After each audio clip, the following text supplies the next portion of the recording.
En otras palabras, dice mi hijo, too much technology for you, Dad. Como que si fuera mucha tecnología para mí, perdón. ¿Cómo están?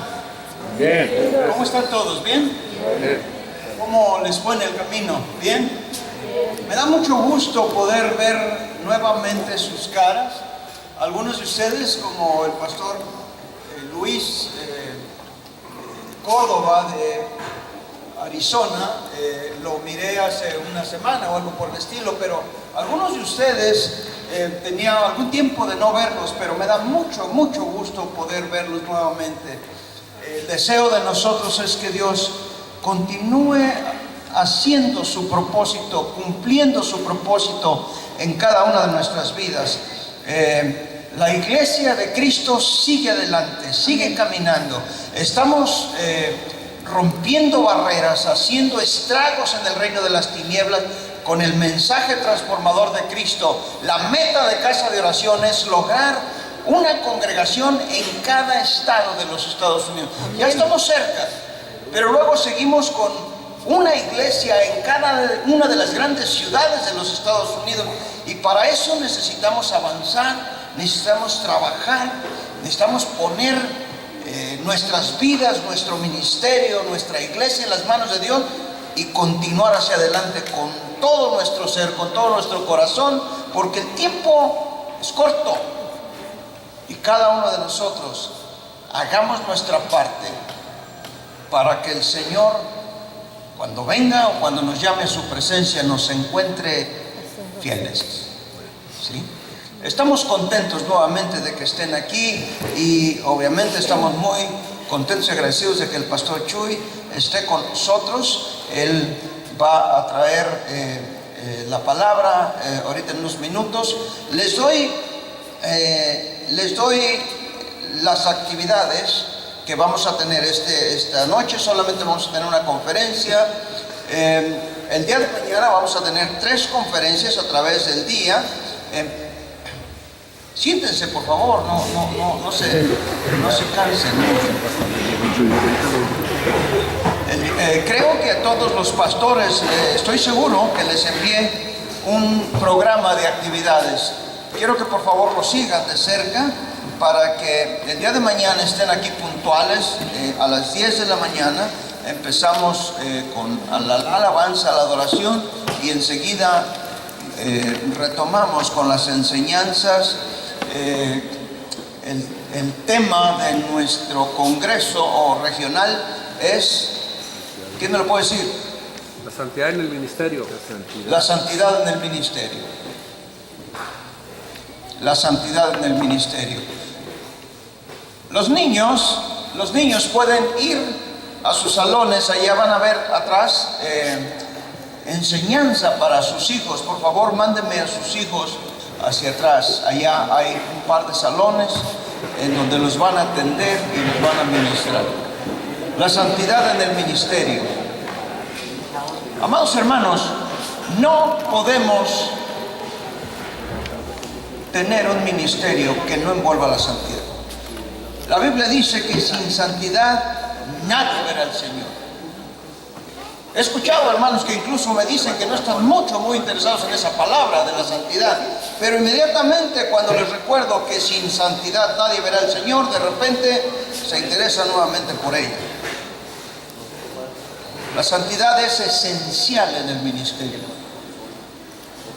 y por eso es que hemos escogido este tema, para que todos nosotros aprendamos o podamos recordar lo esencial que es la santidad en el ministerio.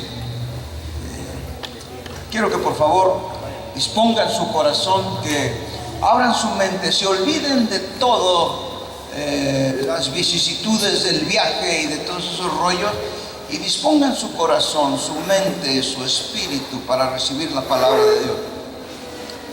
La palabra de Dios tiene la virtud de apacentar, calmar las tormentas de nuestra vida. Dios, por su Espíritu Santo, nos habla, nos inspira, nos da fuerzas para seguir adelante y nos enseña el camino que debemos andar. Entonces yo quiero que estén atentos al mensaje de Dios en esta noche, y que el día de mañana podamos volver prestamente para continuar y aprender más de la palabra de Dios. ¿Cuántos están contentos de estar aquí? Sí. Estamos muy contentos de estar aquí. Amén. Entonces, sin más, para quienes dudo que alguien no lo conozca, pero Pastor Chuy Olivares es el pastor principal de Casa de Oración México y Casa de Oración USA. Pastor.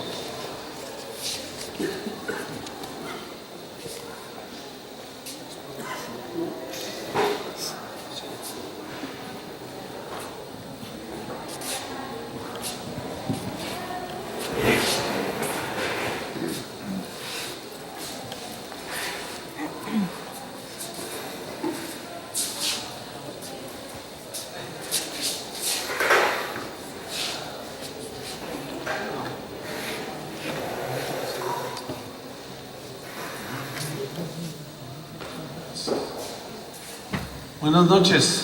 Buenas noches.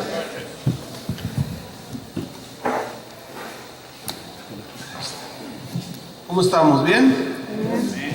Es una bendición poder estar una vez más con ustedes, verlos de nuevo. Algunos los vimos en enero, pero estamos contentos, agradecidos con Dios porque Él nos da la gracia para servirle, y es un privilegio servir al Señor.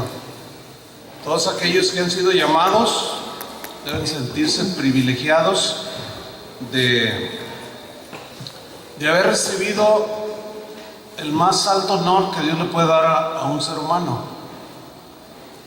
el servirle.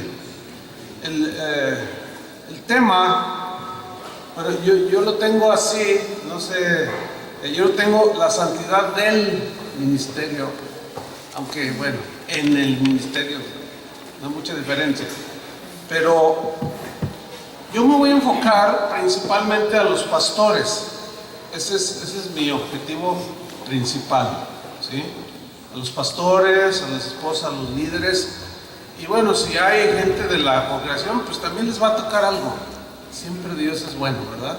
Y nos reparte en abundancia. Así es que yo les quiero compartir la primera enseñanza de nuestro conferencia, Ministros dignos del Evangelio. De eso les voy a hablar, que cabe perfectamente en la santidad, en el ministerio o del ministerio.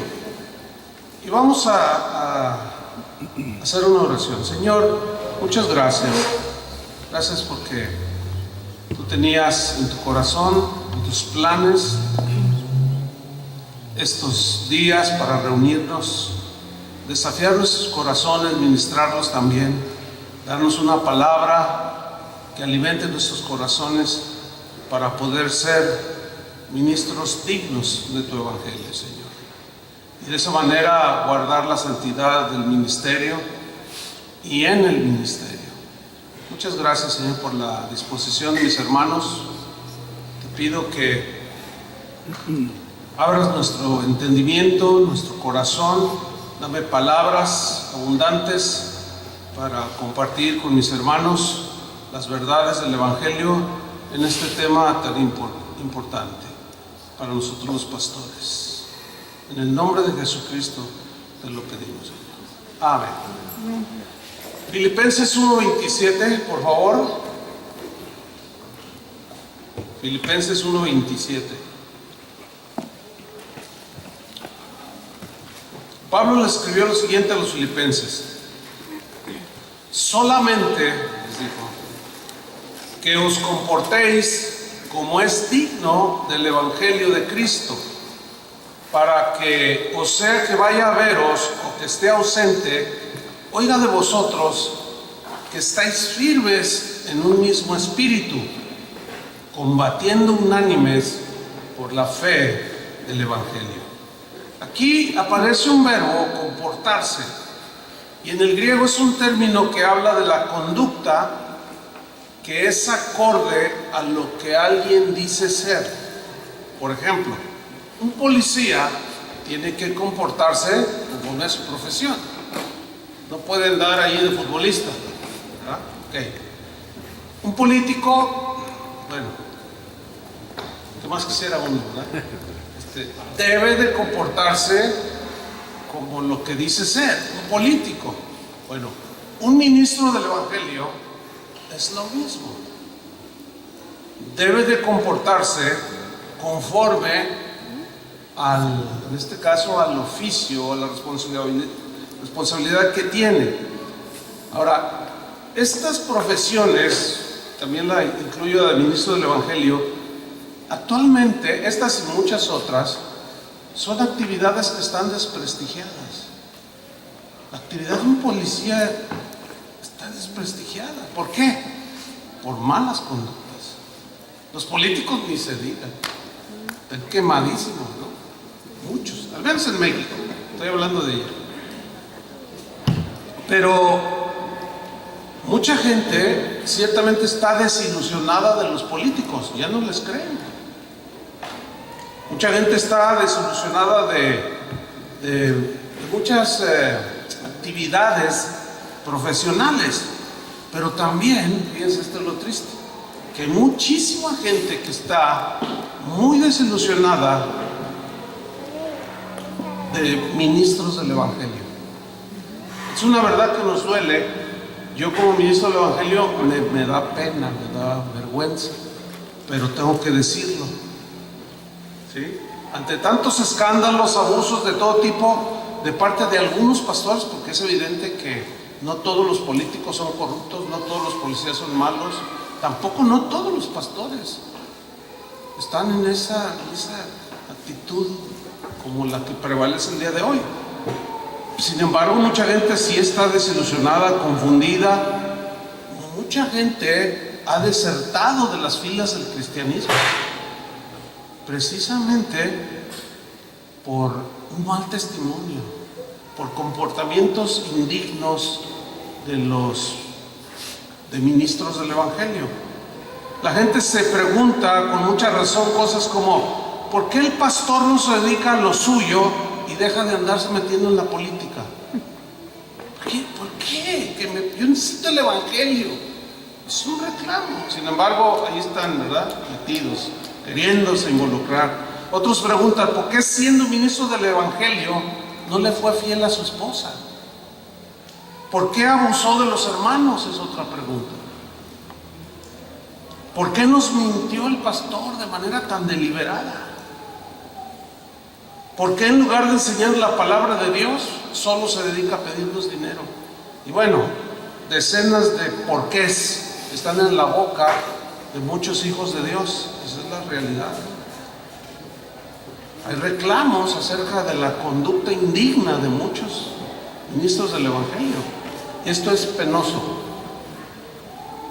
Pero yo quiero decirles que al ministro del Evangelio, Dios nos exige un comportamiento digno, un comportamiento acorde a lo que decimos que somos. Si a mí me preguntan: ¿usted a qué se dedica? ¿Cuál es su oficio? Yo soy un pastor. Pues entonces mi conducta, mi vida tiene que ir de acuerdo a lo que yo digo que soy. Si no va de acuerdo a lo que yo digo que soy del montón. ¿Cuántos quieren ser del montón? Es bien fácil ser mal ministro. Es muy fácil. Cualquiera lo puede hacer. Pablo en Filipenses 1:27 les dice a los filipenses: solamente, con eso basta, solamente que os comportéis. Y aquí sin duda que habla de una conducta, pero la palabra que él usó en el griego habla de la conducta de un ciudadano común, pero que es aplicable obviamente a cualquier profesión. Pablo era ciudadano romano, lo sabemos, ¿no? Los ciudadanos romanos debían, y así lo hacían, ellos hablaban latín, ellos llevaban ropa romana, ellos, todo el que decía que era romano, se distinguía por esas y otras cosas. Metafóricamente, Pablo, cuando escribe esto, les está diciendo a los filipenses, que estaban incluidos todos los ministros, les estaba diciendo algo así como: así que como hijos de Dios, en ese sentido todos lo somos, así que como hijos de Dios y como ministros del Evangelio, ahí hace una distinción. Todos somos hijos de Dios, pero no todos son pastores, no todos son ministros del Evangelio. Dice, tenemos un deber muy alto. Estemos donde estemos, debemos vivir como corresponde a los ciudadanos del reino de Dios y vivir de acuerdo a lo que decimos que somos. Ministros de Dios, pórtense como tales, dice una versión. ¿Sí? Vivan de acuerdo a lo que enseñan, que su vida refleje a quien ustedes predican, o sea, a Cristo. Y Pablo, esa conducta, fíjense cómo la relaciona, volviendo a Filipenses 1:27, solamente que os comportéis como es digno del Evangelio de Cristo. Aquí hay una palabra que yo quiero resaltar, que es la palabra digno, o sea, un comportamiento digno. Muy bien, esta palabra digno es muy interesante en el griego, porque es una palabra axios. Axios, que se tradujo como digno, es una palabra que significa literalmente peso, un peso específico, pero es un peso que equilibra una balanza. Por ejemplo, tenemos una balanza aquí, tenemos aquí 1 kilo de maíz, lo pones en el lado de una balanza y ¿qué hace la balanza? Se hace así, ¿no? Entonces para saber, o lo voy a invertir, tenemos aquí una mole de 1 kilo o de, no sé, 20 libras, qué sé yo, lo pones en la balanza y ¿qué hace la balanza? Se hace así. Si pesa 10 libras, para saber y equilibrar y dar un peso exacto de maíz o de trigo, se va poniendo el trigo, el maíz de este lado, para que vaya tomando equilibrio, y de esa manera ya hay un equivalente, 10 libras, ¿sí? Y aquí lo que Pablo tiene en mente cuando dice axios, que sean dignos, o sea, que sean equilibrados. ¿Pero a qué se refería ese equilibrio? Se refería sin duda a lo que conocemos y hacemos, a lo que decimos y hacemos. Acuérdense que Jesús enseñó y dijo: todo el que oye mi palabra y la hace, el que oye y la hace, o sea, el que la oye, la balanza, tú después de esta hora y fracción que vamos a compartir, tu conocimiento, tu saber va a estar en la balanza así. Pero después hay que equilibrar la balanza. ¿Con qué? Con el hacer. Tu conocimiento ahorita aquí te tiene así, ¿verdad? Aquí está el conocimiento y viene después la segunda parte a través de la vida cotidiana y se va nivelando entre lo que aprendiste, dices que eres, decimos que somos, y lo que hacemos. A eso se refirió Pablo cuando dijo que nos comportemos como es digno del Evangelio. Hay cristianos, hay pastores que tienen un conocimiento bastante notable de las Escrituras, y eso es el principio, pero no es todo. Tiene que haber ese equilibrio. Cada mensaje que tú das a tu congregación debe estar respaldado por tu conducta,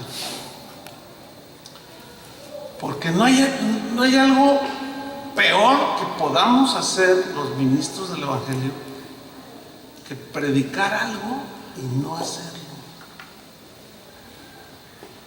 Solitos nos estamos poniendo la soga al cuello, porque créanlo o no, la gente no es tonta. Si tú hablas de generosidad, tú tienes que ser generoso. Ahora, no tienes que andar haciendo lo que todo el mundo te vea, Pues tampoco se trata de esa actitud fariseica, no. Pero sí nuestro conocimiento, nuestro saber tiene que ir de acuerdo con lo que hacemos. Porque eso dijo Jesús, es estar edificando sobre la roca. Porque vienen los vientos, dan con fuerza y permanecen, no se cae. ¿Cuántos ministerios se caen con el tiempo? Un montón, ¿sí? Porque no hay un andar digno, no hay un andar equilibrado entre el conocimiento y el hacer, el vivirlo, ¿sí? En la versión en Dios habla hoy, Filipenses 1:27 dice, solamente, fíjense cómo dice esta versión, solamente procuren que su manera de vivir esté de acuerdo con el Evangelio de Cristo. Este es más claro. Solamente dice, procuren que su manera de vivir esté de acuerdo con el Evangelio de Cristo. Eso es todo. Volviendo a Filipenses 1:27, Pablo habla de algunas cosas que esperaba de la conducta de los filipenses. Por eso les estaba diciendo que se comporten como es digno, porque parece ser que eso lo escribió en razón a que algunos no estaban comportándose de manera digna del Evangelio de Cristo. Y dice en Filipenses 1:27 en la segunda parte, para que sea que vaya a veros o que esté ausente, oiga de vosotros que estéis firmes en un mismo espíritu. Estar firmes es estar afianzados sin moverse. ¿En qué? Dice, en un mismo espíritu. Aquí espíritu significa actitud, disposición del corazón. O sea, tú con tus líderes en tu congregación tienen que estar firmes en una misma actitud siempre, de edificar las vidas de las ovejas, de alimentarlos. Siempre tenemos que estar bien firmes de aquí hasta que venga el Señor, en esa convicción de tener una misma actitud firme sin movernos de las verdades del Evangelio, viviéndolas, experimentándolas. Y luego dice, en segunda instancia, combatiendo unánimes por la fe del Evangelio. Son otro verbo aquí, combatiendo, luchando juntos. Pablo les escribe a los filipenses que deben de aprender a luchar y a combatir juntos, pero esto les iba a causar pues sufrimientos. ¿Por qué? Porque para llegar a amalgamarse, no sé si esta palabra es la más correcta, para llegar a caminar en unidad con los, pues, empezando desde tu esposa, con los demás que te están ayudando, para llevar a una congregación al conocimiento de Cristo, llevarlos hacia la madurez, es una lucha, ¿sí o no? En primera instancia se lucha porque uno mismo tiene sus propias situación personal. Tú tienes tu carácter, tienes tu educación, tienes tu forma de ser, y tiene que estar uno todos los días, hermanos, créanmelo, estar poniendo atención al desarrollo de la vida personal, tanto en el hogar, con tu esposa, en tu trato con ella, los que son pastores, ¿sí? Ahí empieza todo. Ahí empieza el andar como es digno. Porque es muy triste cuando sucede lo contrario. No hay una actitud que une.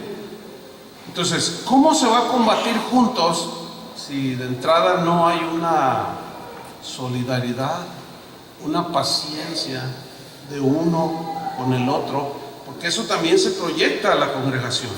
Entonces Pablo dice, estén firmes, combatiendo, luchando juntos, unánimes, o sea, unidos.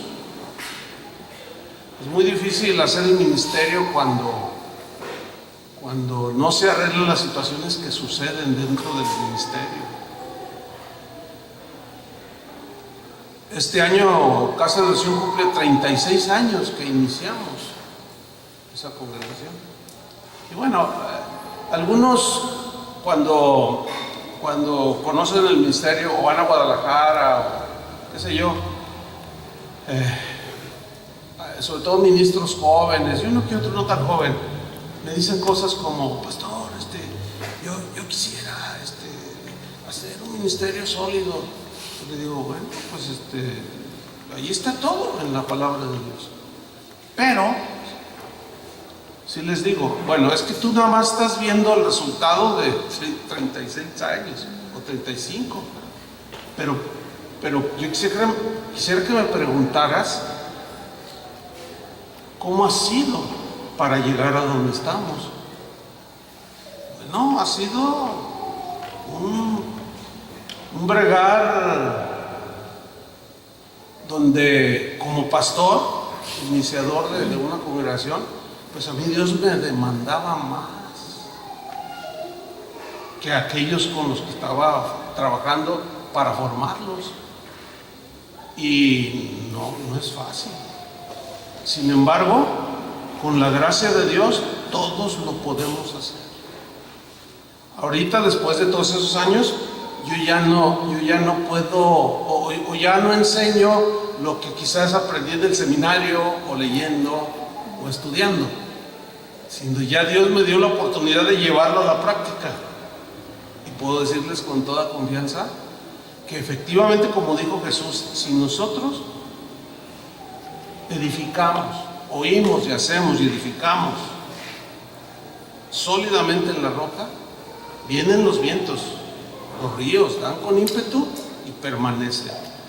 Ese es el hombre sensato, sabio, dijo Jesús. O sea, todo eso está a nuestro alcance, hermanos. El problema está cuando suceden las diferencias y ay, que habló de mí, ay, que dijo de mí, ay.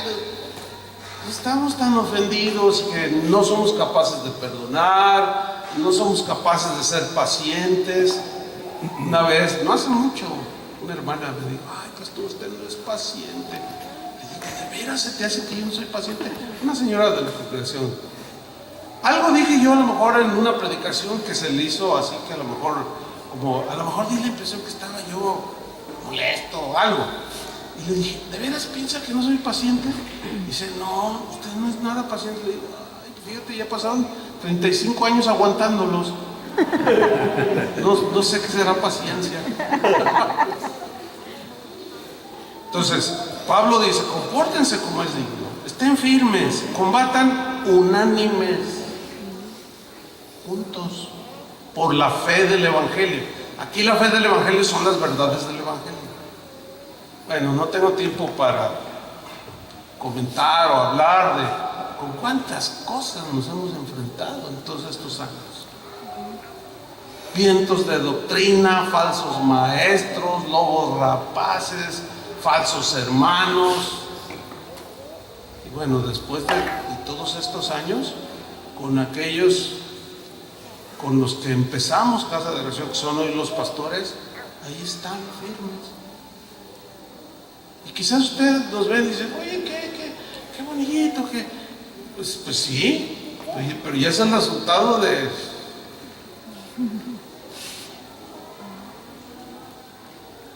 un andar, ¿entienden?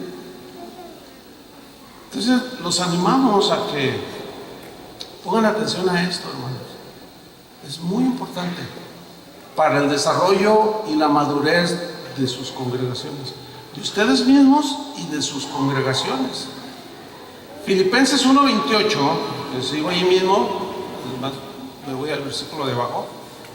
Dice Pablo: y en nada intimidados por los que se oponen. Fíjate, si Pablo tuvo oponentes, ¿tú crees que nosotros los vamos a tener? Los vamos a tener, y a veces de entre los mismos, hermanos, gente que se opone. Pero dice: en nada intimidados, dice, para los que se oponen, que para ellos ciertamente es indicio de perdición, mas para vosotros de salvación, y esto de Dios, porque a vosotros, dice, os es concedido a causa de Cristo, no solo que creáis en Él, sino también que padezcáis por Él. Bueno, uno de los grandes errores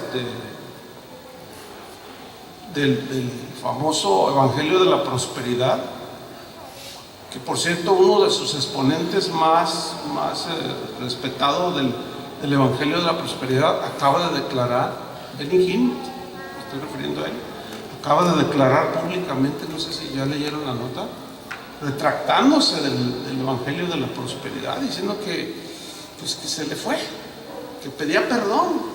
Bueno, hay que perdonarlo, ¿no? Pero yo me encuentro con que, mire, gente que lo criticaba por predicar ese evangelio, que no estaban de acuerdo, y ahora que pide perdón, lo siguen atacando. Entonces, ¿quién les entiende? No, al contrario, ahora con más fuerza orar por otros que también están en eso.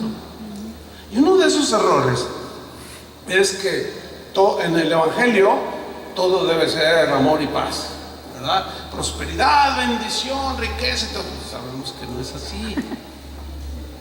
Ellos eliminaron esta parte del evangelio: padecer por Cristo. Y si algo un ministro debe estar bien entendido en su mente, es que va a padecer por Cristo. Unos de una manera, otros de otro, pero todos vamos a padecer por Cristo. ¿Sí? Ahora, este verbo padecer, la idea que Pablo tiene al mencionar esta palabra que se traduce padezcáis por Él, es el de experimentar situaciones difíciles y dolorosas en el ministerio. Y ahí es donde muchos ministros, al no ser enseñados en esta otra parte de la verdad del ministerio, se desaniman, se frustran y tiran el ministerio por la ventana.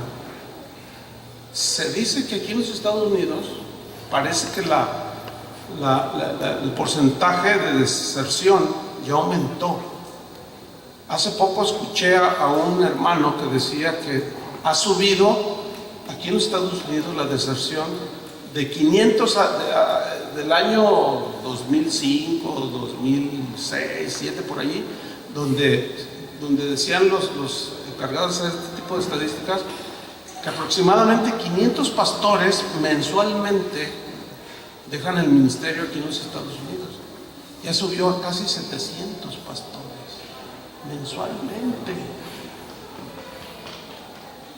Las causas, la razón son diversas, pero qué terrible. Bueno, el pastor Arturo me comentaba de alguien que oraba por un local y lo tuvieron, pero algo pasó y ahora es un salón de baile. O sea, y la gente dice, mira, Pablo, por consiguiente, está diciendo de manera enfática cómo es andar dignamente en el evangelio. Es decir, es vivir firmes en las verdades del evangelio, experimentarlas, combatiendo unidos y defender el estilo de vida y de conducta que las escrituras nos marcan a todos los cristianos, pero a los pastores incluidos. No debemos de tener temor de aquellos que, diciéndose ministros del evangelio, viven como les da la gana, porque son los que mayormente pues atacan, nos amenazan.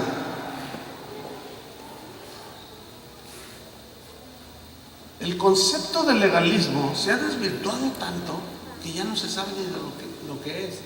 El legalismo, escúchame, el sentido estricto desde la Biblia, la idea del legalismo es atribuir a las prácticas de la ley o las obras de la ley para obtener la salvación. Haciéndolo en contemporáneo nosotros es hacer prácticas, reglas que nacen en la mente de los hombres para tratar de ganar el favor de Dios. Esa el sentido estricto del legalismo. Pero resulta que el día de hoy, si tú hablas de santidad, dicen, este es bien legalista. O sea, las verdades del Evangelio están tan diluidas, tan torcidas, que ya ni siquiera la gente sabe lo que es el legalismo. Y creen que ahora ser legalista, o un legalista, es decir que trates bien a tu esposa, que seas un hombre de familia, que no veas cosas en la televisión que te dañen moralmente. Este es un legalista. El día de hoy, yo no sé, he oído, hermano, están ahí en internet, predicadores diciendo, no, muchachos, pueden ir a un antro, pueden ir a un bar, tómense una, dos, nada más. Conversen, pueden hasta bailar entre ustedes. Y los chavos, gloria a Dios. Luego tú les dices, no, espérame, es que eso es darle motivo a la carne. Eres un legalista. Es obvio que este tipo de los peores enemigos están dentro. Esa es la verdad. Y eso nos va a ocasionar tribulaciones, situaciones difíciles y a veces dolorosas. Fíjense lo que Pablo le escribió a los efesios. Había problemas entre ellos. Y les dijo en el capítulo 4, versículo 1. Efesios 4:1. Voy a leer de corrido y luego lo vamos a desglosar. Dice, yo pues, preso en el Señor, os ruego, y vuelve a utilizar el verbo andar, os ruego que andéis como es dignos. Pero luego aquí ahora dice, dignos, axios es la misma palabra, ¿sí? De la vocación con que fuisteis llamados. Luego dice en el versículo 2, con toda humildad y mansedumbre. ¿Por qué les escribí eso? Porque parece ser que algunos cristianos en Éfeso, su comportamiento era soberbio. No era un comportamiento humilde. Su trato con los demás no era de mansedumbre. Por eso es que les está diciendo, os ruego que andéis, que su conducta sea acorde a lo que Jesús enseñaba, que nos dijo, aprendan de mí que soy manso y humilde, y hallarán descanso para sus almas. Os ruego, dice, caminen como es digno de esa vocación, con toda humildad y mansedumbre. Y luego añade lo siguiente, sopórtense con paciencia los unos a los otros en amor. La vida ministerial, la vida de un pastor es muy parecido a la vida matrimonial. Muy parecido, en muchos aspectos. ¿Por qué? Porque tus ovejas te conocen, así como tu esposa te conoce. Y en el trato cotidiano con la gente, pues salen nuestras debilidades y también las de ellos. Una de las cosas que más nos enfrentamos los pastores, al tocarnos el papel de pastores dentro de la iglesia de Cristo, es el de disciplinar a la gente. Y ahí es donde se les pone feo el asunto, ¿verdad? Si no los disciplinamos, hermanos, que no debemos de permitir. Ahora, ¿por qué las evitamos? Porque no queremos padecer, porque no queremos conflicto. Pero Pablo, que pues era el que más escribió sobre esto, aunque Pedro también lo hizo, pues no nos engañe, nos dice, miren, si él nos está diciendo, trátese humildemente, con mansedumbre, sopórtese con paciencia, ¿qué está enseñando? Pues que había situaciones, no hay otra manera, hermano. Yo quisiera que hubiera otra para podérselas compartir. Lo que sí les quiero decir a los pastores es que seamos los primeros en negarnos a nosotros mismos. Que seamos los primeros en ser pacientes. No es fácil el ministerio. Sopórtense con paciencia los unos a los otros en amor. Y luego dice el versículo 3, solícitos en guardar la unidad del Espíritu en el vínculo de la paz. Solícitos. ¿Prestos a qué? A guardar, a proteger la unidad. Y casi siempre es el pastor el que debe ir por delante. Así como en un matrimonio, el varón es el que va a la cabeza, que va dirigiendo a la familia, y es el que debe siempre de estar humillado. Aunque a veces la esposa haga algo que tenga, y él tenga la razón, aún así el esposo es el que tiene que ser paciente. A él se le demanda. Cuando Dios habló con Adán y Eva, después de la caída, ¿a quién se dirigió Dios? A Adán. ¿Pero quién fue la engañada? Ella. ¿Pero quién le pidió cuentas al Señor? Al esposo, que es cabeza del hogar. ¿A quién le va a pedir cuentas el Señor de las ovejas que estás pastoreando? ¿Al pastor de la iglesia de enfrente? No, te lo va a pedir a ti. Y no podemos decir, no, pues es que aquella hermana era bien chismosa, Señor. Bueno, hay enseñanza, hay disciplina. El problema es que no queremos padecer. Y nosotros mismos complicamos el asunto. Entonces, está notando cómo Pablo está llevando tanto a los filipenses, a los efesios, a los gálatas, a todos. Este principio está en toda la Biblia. Los está llevando al equilibrio. Lo está llevando del conocimiento de la doctrina, de las verdades de la Biblia, a la práctica, del conocimiento al terreno de los hechos. Los está llevando. Una vida cristiana correcta y saludable debe estar basada en principios correctos y saludables, bíblicos. Por consiguiente, la sana doctrina es esencial para un andar correcto. O sea, la enseñanza tiene que ser sana, ¿sí? Para que se pueda andar como es digno del Evangelio. Fíjense, los que dejan a un lado la sana doctrina o las enseñanzas de la Biblia, es la sana doctrina, también están dejando a un lado el hecho de tener un ministerio digno del Evangelio. Haz a un lado los principios. Dice, ay, pues sí, aquí dice, pero si lo hago, ay, no, ¿qué van a pensar de mí? Ay, la vas a empeorar. Vas a empeorar la cosa. Y ese es un error muy común. Por consiguiente, nosotros mismos estaríamos haciendo a un lado, fíjense, las mismas verdades del Evangelio. Y la gente, en términos generales, pues conoce. Y si ellos ven que nosotros somos débiles o somos, digamos otra palabra, somos lights en la aplicación, ellos van a decir, no, pues entonces se puede. Entonces, nosotros al dejar las verdades sencillas, que a veces son las más contundentes y profundas, si las hacemos a un lado, estamos haciendo a un lado la sana doctrina. Miren, es como el alimento que comemos, la comida que comemos. Todos los días vete a las deliciosas esas costillitas, ¿cómo se llama? ¿Dónde me llevaste, Tony? A Dave's. Barbecue. ¿Se han ido ahí? ¿No? Bueno, pues se los recomiendo porque están de lujo.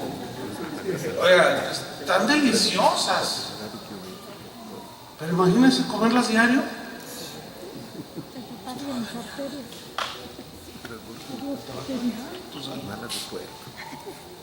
O sea, todo tiene que tener un equilibrio. Tengo un amigo que siempre que viajábamos, yo no lo veía que comía frutas ni vegetales. Yo le dije, oye, pura carne, pura sola, de todo. Y en aquel tiempo estábamos jóvenes, estábamos en los 30 años, entonces yo le decía, oye, ¿por qué no comes vegetales? No, no me gustan. No, pues es necesario. No, yo, mira, estoy bien. Cuando él cumplió 33 años, le andaba dando un infarto a los 33 años. ¿Y qué creen que le dijo el doctor cuando le hacen exámenes? Oye, tú comes mucha carne, ¿verdad? Y estaba viendo allí. ¿Tú comes vegetales? ¿Comes frutas? No, y nomás lo miraba y él, porque en un evento estaba predicando así y estaba ahí le dio en el púlpito el tamafat. Hacer a un lado eso, aún en la vida cotidiana, nos estamos abriendo enfermedades. Es lo mismo de manera espiritual. Dejamos a un lado verdades, principios tan esenciales. No puedo ser muy específico por el tiempo, pero pues ustedes son pastores y conocen la palabra. Dejen de alimentar a la gente con estas verdades o predícanlas y no las vivan. Fíjense, ayer me entró un WhatsApp de un hermano, un pastor de una casa de oración en Sudamérica, y me dice: fíjate, hermano, que conocí al pastor fulano de tal, un pastor como de unos, que tendrá unos 80 años, y él me había preguntado a él, y yo sí tengo información de él. Me dijo: fíjate que me gustaría, había un evento allí entre ellos, allá en ese país. Me dijo: quiero invitar a este hermano. Le dije: no, está bien, no, mis respetos. Me dice: oye, pero no concuerda con nosotros, con la enseñanza general de casa de oración, no concuerda del todo. Le dije: no, pero no son verdades esenciales. No, está bien. No, sí, gracias, pastor. Total, tuvieron el evento. Entonces me da un reporte y me dice: pastor, fue una bendición. No, mira, había una armonía entre los pastores. No, qué bueno, le digo. Yo le respondo. Entonces le pongo: no, es que ese hermano es un hombre de Dios. Le puse en el WhatsApp. Y como a la hora me dice: pastor, le acabo de mandar un montón de contactos que yo tengo, la conversación, y le mandé lo que usted dijo de este pastor, porque algunos acá en Paraguay, cuando yo dije el país, piensan que usted odia a ese hermano. Yo le dije: ¿yo odia? Le dije: no me veo ahí. Entonces yo le dije: ¿puede acaso un cristiano odiar? Sí puede, pero ¿debe? No, menos un ministro del evangelio, le digo. O sea, ¿cómo darse el lujo de odiar? O sea, hasta suena extraño. Y le puse el texto en una versión amplificada, donde dice que el que odia a su hermano, en esa versión dice, es un vil homicida. Y yo no soy ni un vil. O tengo cara de homicida. Imagínense. Entonces, escuchen bien. Un andar digno del evangelio, refiriéndome a ese punto, no se concibe o no puede ser en un pastor que dice ser un pastor que enseña las verdades liberadoras del evangelio, y él mismo está amargado, está dolido. Es que usted no entiende lo que me hicieron. Ni me interesa entender. Lo que me interesa es que obedezcas y punto. Eso es lo único que quiere el Señor. ¿Cuántos dicen amén? Ese es el andar digno, esa es la santidad en el ministerio. ¿O qué querían que les viniera a hablar de la falda o de qué? No, Jesús siempre se enfocó, por eso Jesús nunca se fijó en eso. La Biblia es clara, desde el Antiguo Testamento Dios ve el corazón. Claro, también hay un andar decoroso externamente, pero en realidad Jesús siempre hablaba al corazón. Ahora vamos a Efesios 4:1 rápidamente para desglosar un poco. para que vean cómo Pablo también a los efesios los llevó, los incitaba a llevarlos del conocimiento a la vivencia, a la práctica. Y dice Pablo en Efesios 4:1, yo pues, preso en el Señor, preso. ¿Qué quiso decir con soy preso en el Señor? Significa que sus deseos, tienes deseos, yo también tengo deseos, sus motivos de Pablo, como los tenemos nosotros, sus normas de conducta, sus objetivos, su visión, todo lo que él podía pensar, todo lo que él podía hacer, todo se relacionaba con Cristo. Eso es lo que implica cuando él dijo, yo pues preso del Señor. O sea, no puedo, no se me da la libertad, se me da una orden. Yo no puedo pensar lo que me da mi gana, yo no puedo actuar como me da mi gana. Por eso aquellos pastores que se paran en los púlpitos y dicen cosas como, aquí yo soy el pastor, aquí yo mando porque es mi iglesia, descalificados, porque no es su iglesia, o a lo mejor sí, porque por eso están como están. Pues es tu iglesia, no es la de él. Pero sabemos que él fue el que pagó por su iglesia. Entonces Pablo dice, yo preso en el Señor os ruego que andéis. Y aquí vemos que él está otra vez enfatizando la conducta cristiana. ¿Lo alcanzan a ver, verdad? Dice, vamos a Efesios 4:17. Esto pues digo, mencionando otra vez el verbo andar, esto pues digo y requiero en el Señor. Pero aquí ahora, de manera contraria, dice que ya no andéis. Primero que andes de manera digna, pero luego aquí dice, para que ya no andéis como los otros gentiles que andan en la vanidad de su mente. Vanidad aquí significa esterilidad, en la esterilidad de sus pensamientos. Entonces, como ministros del Evangelio, debemos dejar todo aquello que es inútil y vano para nuestra vida ministerial. Por ejemplo, supe de un pastor en la frontera de México, aquí con Estados Unidos, pastor respetable, respetado en esa ciudad, que convocó a los pastores ahí en la conferencia pastoral de esa ciudad. Les dijo, hermanos, esta es una propuesta tremenda que va a ser para beneficio de los pastores aquí en esta ciudad. Dice, acabo de contratar, me cobró un poco caro, pero entre todos le vamos a pagar, dice.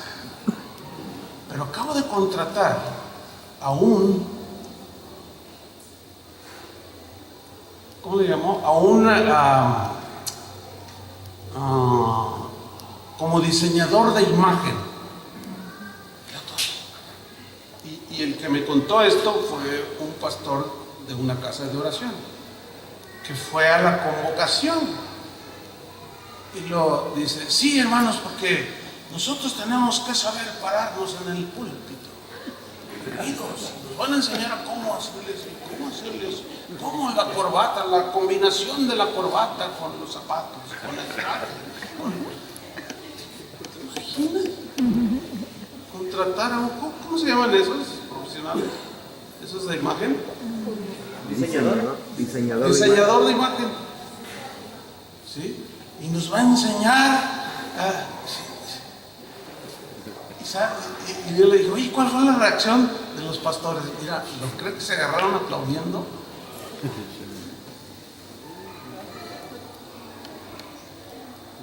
Eso es algo terrible. Un cristiano de hace 100 y tantos de años, fíjense, dijo lo siguiente: todo lo que enseñes que no trascienda lo eterno será eternamente inútil. Tenemos siempre que estar involucrados en la enseñanza de las cosas eternas. Para eso hay otros allá, si quieres aprender a cómo vestirte y no llegar todo chilaquil, bueno, pues hay otras maneras, pero una convención de pastores,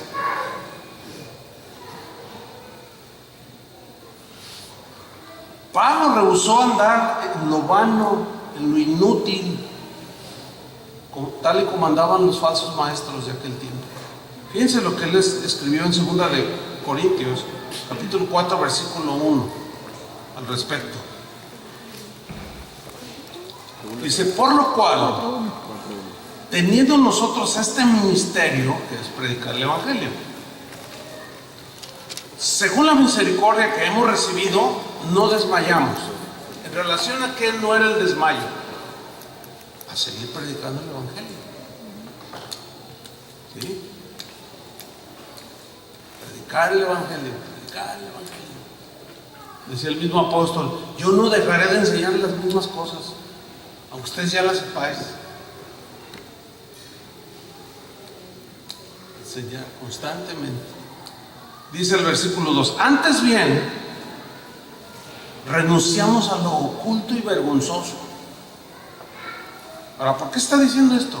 Porque había unos falsos apóstoles que lo estaban acusando a él de conductas deshonestas y vergonzosas. Y Pablo aquí les está escribiendo a los cristianos. Dice: no, miren, nosotros hemos renunciado a lo oculto y vergonzoso, no andando con astucia ni adulterando la palabra de Dios, sino por la manifestación de la verdad. O sea, la predicación del Evangelio, de la verdad, recomendándonos a toda conciencia humana delante de Dios. ¿Por qué tuvo que decir esto Pablo? Por la sencilla razón de que a Pablo lo acusaban los falsos maestros. Él habló allí a los corintios de falsos apóstoles que se disfrazan. O sea, aún mismo Satanás dice, se disfraza, y sus ministros se disfrazan, se hacen pasar por genuinos mensajeros del Evangelio, pero son los que lo estaban atacando a él. Lo calumniaban, lo acusaban. Hermanos, la calumnia es algo que debemos enfrentar, o lo vamos a enfrentar tarde o temprano, y muchas veces tan cotidiano en nuestro ministerio que a veces se pierden las fuerzas. Pero la Biblia nos dice cómo podemos salir adelante con esto. La calumnia, la palabra griega que traduce por calumnia, tiene algunos sinónimos como insultar. El insulto hacia nosotros, hermanos, es cotidiano. También significa acusar falsamente. ¿Algunos de ustedes lo han acusado falsamente?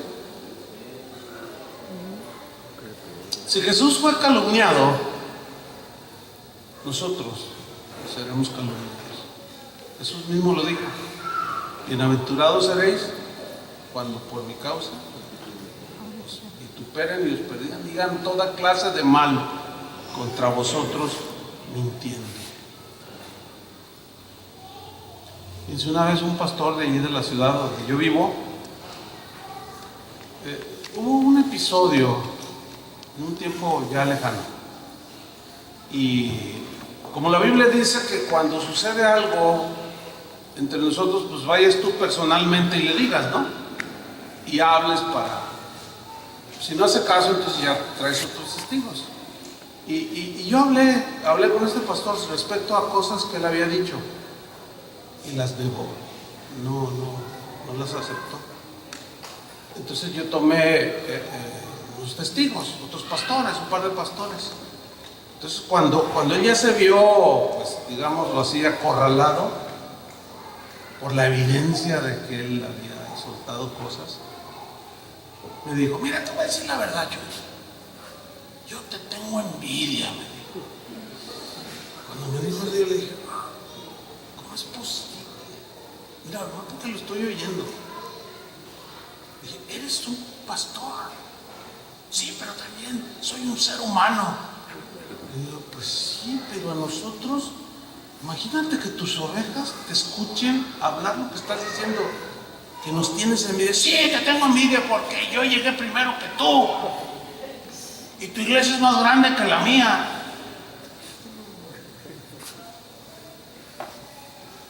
Entonces, bueno, ya ahí hablamos, y ya ahí medio que se arrepintió, y ya nosotros oramos, y bueno, así quedó. Pero su corazón seguía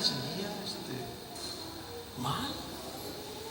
Un día, un pastor, había una conferencia ahí en la ciudad, y un pastor que es muy respetado, de aquí de Estados Unidos, por cierto, me dice: oye, pastor, necesito hablar contigo. Es algo muy serio que tú hiciste. Yo le dije: ay, hermano, pues sí, ¿cómo no? Por supuesto que sí. Dice: y debo tener testigos, porque es una acusación contra ti, muy delicada. Y dije: no, sí, hermano. Yo dije: pues, quién sabe qué será, pero bueno. Pues llega la confrontación y me dice: hermano, ayer hablé con un pastor de aquí de la ciudad y me dijo que usted lo mandó a asesinar. Tengo cara de asesino, oigan. Le dije: a ver, ¿es una broma lo que me... No, ¿cómo va a ser una broma, pastor? El cuestionamiento es en serio. Él tiene pruebas de que usted lo mandó a asesinar. Dije: no, pues me las tiene que presentar. En primer lugar, me tiene que presentar a la persona, y en segundo, esa persona tiene que tener pruebas, y si las tiene, que me meta a la cárcel. Dice: pues lo voy a mandar traer, y lo mandó traer. Y cuando entró, ¿quién cree que era? El envidioso. Cuando lo vi dije: bueno, yo dije dentro de mí: no, señor, bueno, en realidad esto está fácil, no está complicado. Luego: a ver, bueno, pues aquí está el hermano, y dígale. No, pues es que yo siento en mi espíritu. Y empezó con esas cosas que siente en su espíritu, que yo lo quería matar porque en un carro lo iba a atropellar. Y yo siento en mi espíritu que tú le pagaste al chofer para que me atropellara. Y así puras de esas sacó. Entonces yo le dije: bueno, todos los que están aquí, pues no se ven tontos. Y tú eres profesionista, le dije a uno, y tú eres una persona con mucho juicio. Si tú fueras un juez, ¿qué dirías de lo que está diciendo? No, pues puras especulaciones. Es muy lamentable, hermano, que haya comportamientos de esa manera. No son dignos del Evangelio.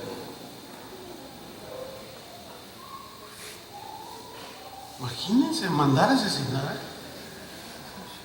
Pues quiero decirle que hubo un caso aquí en los Estados Unidos, no sé si algunos de ustedes se enteraron, pero hubo un pleito entre dos pastores, y pagó porque lo asesinó. O sea que se da, pero no es es obvio que no es una conducta digna de un ministro del Evangelio. Pero por supuesto que no. Un predicador muy famoso que ejerció su ministerio en Inglaterra escribió acerca de las calumnias que él recibía. Escribió lo siguiente, hace muchos años, 1857. Él dijo: a menudo, muy de continuo, he caído de rodillas, con un sudor hirviente brotando de mi rostro bajo el peso de una nueva calumnia lanzada contra mí. Era un predicador muy respetable, en términos así modernos, muy exitoso. Tenía una congregación enorme, muy respetado por los reyes, porque era un hombre que predicaba el Evangelio, pero tenía muchos enemigos. Y él decía: en una agonía de dolor mi corazón ha estado a punto de desmenuzarse, de ser despedazado. Dice: pero si me convierten en el lodazal de las calles, si ser el hazmerreír de los insensatos y ser la canción de los borrachos, si todo esto es por servir fielmente al Señor, dijo, prefiero esto a todo el aplauso que el hombre pueda brindarme. Eso es estar firme. Eso es conocer perfectamente todos los riesgos que llevan el servir al Señor de manera digna. ¿Se acuerdan cuando Jesús dijo, bendecid a los que os maldicen y orad por los que os calumnian? Ahí está la calumnia. ¿Qué dijo? Orad por los que os calumnian. Es más, si tu enemigo tiene hambre, dale de comer. Si tiene sed, dale de beber. ¿Saben? Cuando yo trato este asunto, a veces ando uno aplacando pleitos entre pastores, de casas de oración entre nosotros. Eso sí. Hermano, miren, a ver. Y trata uno ahí. Siempre los invitamos a orar. ¿Tú podías orar? ¿Podías perdonarlo? Pues sí. Bueno, pues perdónalo. ¿Tú puedes recibir el perdón? Pues sí. Yo también lo perdono. Y también pido perdón. O sea, sí se puede. Pero para eso tiene que haber humillación del corazón. Y yo he visto cómo se solucionan las situaciones. Cómo va creciendo la persona. Mire, la obediencia a la palabra de Dios, a las instrucciones para nosotros los ministros y en general todo cristiano, la obediencia a la palabra trae revelación del conocimiento de su voluntad. Llénate de envidia, llénate de celos, llénate de amargura y no vas a saber por dónde estás caminando. No vas a saber hacia dónde ir. Y es claro cuando Jesús dice, bendice a los que te maldicen y ora por los que te calumnian.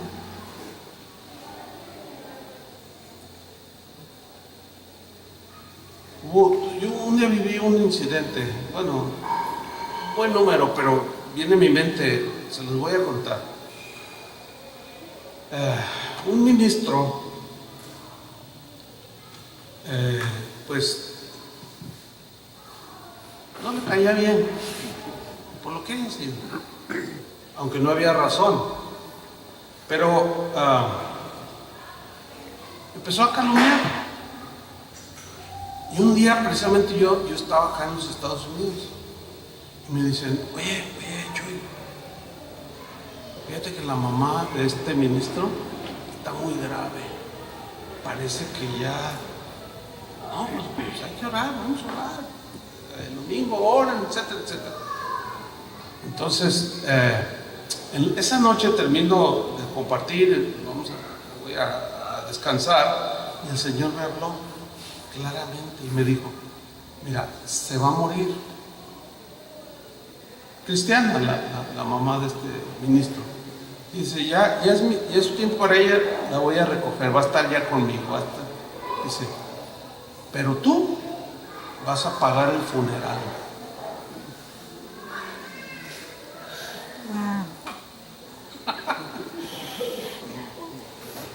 Bueno, a estas alturas, esa prueba, en mis inicios como ministro, yo hubiera aprendido al diablo. Pero al paso de los años, me he dado cuenta, entre otras cosas, de que Dios nos da muchas oportunidades para crecer y para experimentar y vivir lo que predicamos.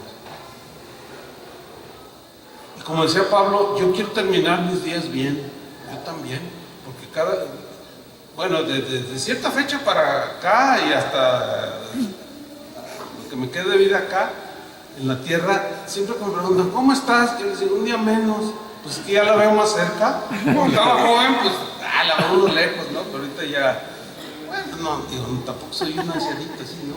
Pero pues para allá, ya vamos todos. A veces estamos con los pastores ahí y tenemos una junta y bueno, ahí nos vemos y cuando nos levantamos todos, y antes no jugábamos fútbol, nos íbamos a la barranca. Cambio. Bueno, pues tú vas a pagar porque él no tiene dinero.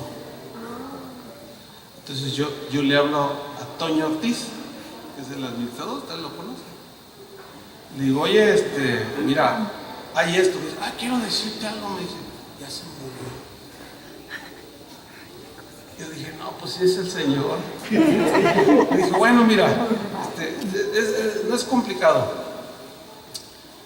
Dile te encargo que le digas al pastor Adrián que vaya, hable con este ministro y le diga que le entregue una ofrenda y le dije la cantidad, pues, más o menos uno calcula, ¿no? Y sí, ok, yo se la doy. O sea, también Toño, buena onda. O sea, no me dijo, oye, no, pero pues este cuate te anda, nada. No, yo le doy el cheque. No, está bien. Y le di el cheque. Entonces Adrián va allá donde ya tenían el cuerpo. Dice, después Adrián me contó que cuando él entró y lo vio, este ministro, pues así como que tuvo una reacción. Entonces yo me acerqué con él y dije, no, tranquilo hermano, vengo de parte de Casa de Oración, te queremos entregar una ofrenda. Dice que se quedó blanco. Y luego dice Adrián, y en eso, dice, mira, fue un impulso, dice, saco mi cartera, le dice. Yo agarré, mira, es todo lo que tengo y todo lo que tenía se lo di. Dice, espero te ayude. Dice, pues voy a estar aquí un rato. Dice el otro así, las lágrimas así, mira. Y ya estuve un rato y me fui. Cuando yo ya regreso, me manda un correo. Me dice, pastor, con lo que ustedes me dieron, yo no tenía dinero. Con la ofrenda que ustedes me dieron, pagué el funeral de mi mamá. Qué oportunidad me dio el Señor. Y mucho menos, hermanos, debemos de gozarnos cuando al calumniador le va mal. Eso, para que se le quite. Yo soy el ungido.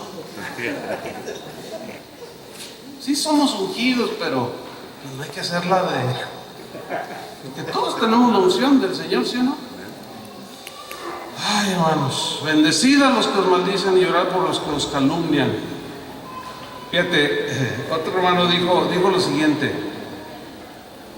acerca de la calumnia, ¿no? Porque Jesús lo dijo, y ahí está presente. Él dijo, mira, pastor, si algún hombre piensa mal de ti, no te enojes con él, porque tú eres peor de lo que él piensa que eres.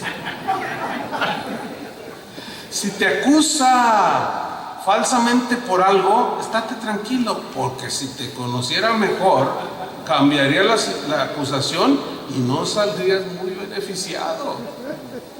Si pintan un cuadro feo acerca de ti, tranquilo, porque todavía necesitaría unos toques más de negro para acercarse más a la realidad de lo que hay dentro de tu corazón. Y dijo este hombre de Dios, es mejor perdonar. Ese es un andar digno, hermano. Mira, esto de perdonar, cuando tú lo haces, te estás pareciendo al que murió en la cruz. Son de las acciones más espirituales que en el caso de un pastor puede hacer. Perdonar y bendecir, y aún darle de beber al que tiene sed y de comer si tiene hambre. Pedro dijo en 1 Pedro 3:15, dijo, sino santificad a Dios, el Señor, en vuestros corazones, y estad siempre preparados para presentar defensa con mansedumbre y reverencia ante todo el que os demande razón de la esperanza que hay en vosotros, teniendo buena conciencia, para que en lo que murmuran de vosotros como de malhechores, sean avergonzados los que calumnian vuestra buena conducta en Cristo. Porque mejor es que padezcáis haciendo el bien, si la voluntad de Dios así lo quiere, que haciendo el mal. Ese es el caminar digno, hermano. Quiero terminar con algunos pensamientos que a través de la historia, hombres de Dios, ministros del Evangelio, que honraron el Evangelio, que su andar fue digno, en este punto dijeron cosas. Solo citaré 3, 4. Uno de ellos dijo: ¿para qué gastar tiempo en odios y rencores cuando existe el perdón?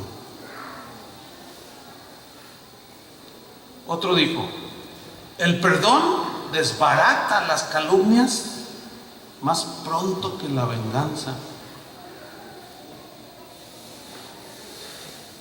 Otro dijo también: si alguien que conociste te calumnia, perdónalo. Y si insiste, ignóralo. Sé indiferente a sus calumnias. Pasa por alto la ofensa. Él citó Proverbios 19:11, que dice: es de sabios tener paciencia y es más honroso pasar por alto la ofensa. Un día, dice ahí una anécdota de un personaje de la historia, de la filosofía, Platón. Dice esta historia que en una ocasión alguien lo acusó de algunas cosas. Y uno de los discípulos de Platón le dijo: oye, están hablando de ti, de esto, y de esto, y esto. Y calumnias son, dijo Platón. Y él respondió: bueno, mira, vamos entonces a vivir de tal manera que demostremos con nuestra vida que esas acusaciones son falsas. Lo dijo un filósofo. Pero como va con el espíritu del Evangelio, está bien la cita, aunque haya sido un hombre, porque pena nos debería de dar, ¿verdad?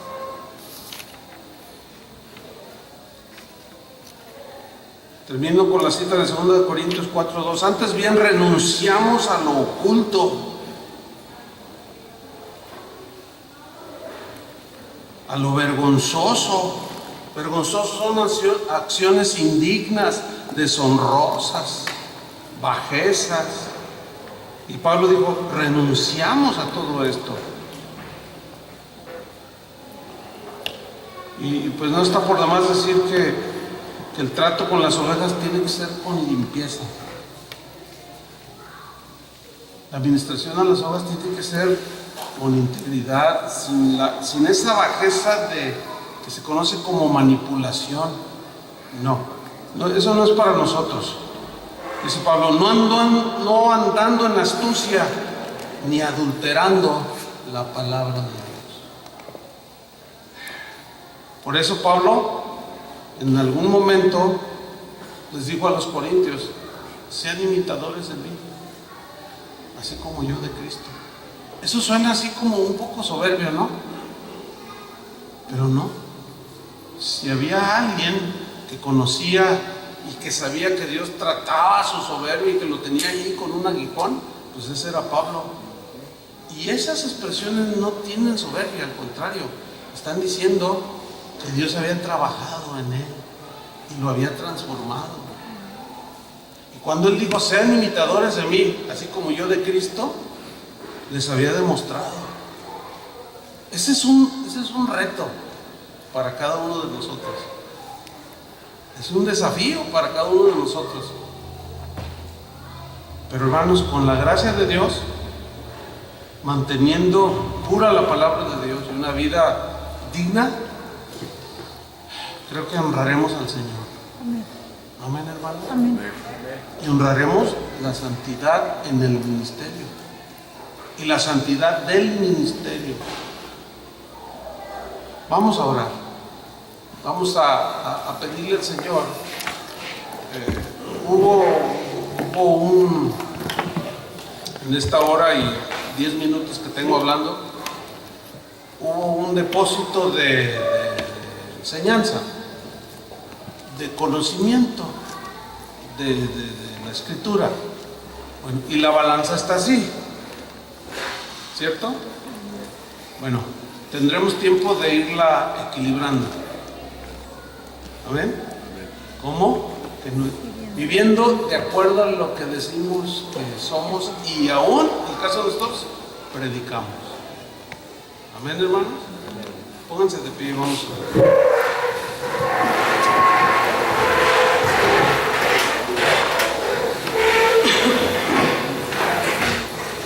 Señor, te damos gracias. Gracias por tu palabra, Señor. Tu palabra es la misma desde que la inspiró tu Espíritu Santo en el corazón del apóstol Pablo, de Pedro, tus discípulos, que salieron de la boca de Jesús. Son verdades incambiables, no cambian. Cambiarán los tiempos, cambiarán las costumbres, cambiarán las culturas, pero tu palabra es incambiable en estos tiempos que cambian. Tu palabra, tus principios siguen siendo los mismos, Señor. Y así como Pablo honraba su ministerio, decía: yo honro mi ministerio. Lo mismo Pedro. Y cuando alguno se deslizaba, se desviaba o tropezaba, se amonestaban unos a otros, pero siempre con el propósito de levantarse y seguir adelante. Señor, es un desafío enorme. Sin embargo, también entendemos que los que tú en tu soberanía llamas para ser tus ministros, también nos das de tu gracia, Señor. Es una gracia que está a nuestro alcance, pero que accedemos a esa gracia por la fe y la obediencia. Porque si no creemos y desobedecemos, estamos rechazando todo lo que se nos da por gracia. Necesitamos tu gracia para perdonar, para pasar por alto la ofensa. Necesitamos tu gracia, Señor, para andar dignamente conforme al llamamiento que tú has hecho en nosotros. Somos presos del Señor, somos prisioneros de Jesús, y no se nos está permitido añadir ni quitar. No podemos incluir estrategias nuestras que puedan estar violentando tu voluntad, tu palabra, tus principios. Por eso es que en esta noche, agradecidos por esa gracia, Señor, agradecida de revelarnos tu palabra, de darnos entendimiento. Y no queremos que esta fuente de gracia se cierre por amargura, como dice tu palabra, que brotando alguna raíz de amargura os estorbe, y por ella las ovejas mismas aún sean contaminadas y dejemos de recibir la gracia. Señor, tu misericordia siempre es nueva cada mañana. Tu paciencia hacia nosotros es enorme. ¿Cómo corresponderte, Señor? Solamente siendo fieles al llamamiento, fieles a la vocación y al andar digno. Señor, danos más gracia. Nuestras fuerzas no podemos. Necesitamos que impulse nuestro corazón, Señor, que des vida a nuestro espíritu, para que estas verdades, al arraigarse en nuestros corazones, produzcan la fuerza y la vida espiritual que necesitamos para hacer el ministerio. Muchos tienen un concepto del ministerio de manera muy soñadora, hasta romántica, ignorando todo lo que implica servirte, Señor. Ciertamente es una honra, pero esa honra también demanda de nosotros todo. Ayúdanos, Señor. Ayúdanos, Padre. Quisiera que oráramos unos por otros Tómense de las manos o pon tu mano aquí en el hombro de tu vecino y vamos a orar unos por otros. Que Dios nos ayude, que Dios nos siga dando gracia. Hay mucho que hacer, mucho trabajo. Un trabajo y un quehacer que, como ustedes deben de comprender, no lo puede hacer un solo hombre. Yo no puedo.